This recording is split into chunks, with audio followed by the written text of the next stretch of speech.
Эгерде Раббыбыздын ыраазылыгын издебей жашасак, жүрөгүбүзгө балким бул мухаббат келбейт. Имандын лаззаты дейт, имандын жыргалын, имандын кумарын сезбей калышыбыз мүмкүн. Мусулман ошон үчүн фанат болот. Фанат дегени ибадатта туруктуу. Ибадатын калтырбайт.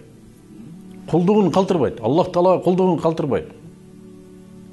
Бүгүн тилекке каршы дин душмандары бизге фанатизм деген сөз менен бизди чүт-чүт капыр кылгысы келди.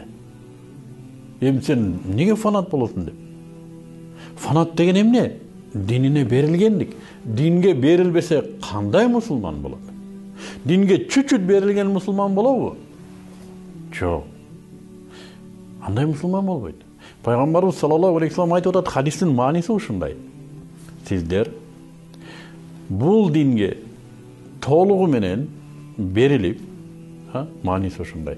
Анын өкүмдөрүн аткарып гана калбастан, ага ыраазы болмойнча иманыңар толук болбойт деди. Өзүнүн дагы бир сөзү бар. Эгерде менин кызым Фатима урлук кылса, анын колунда кесүү керек деди. Бул эмне? Исламдын өкүмүн ар бирибиз аткарып гана калбастан, ага ыраазы болушубуз керек ушул өкүмгө. Чүт-чүт мусулман ыраазы болобу буга? Жок.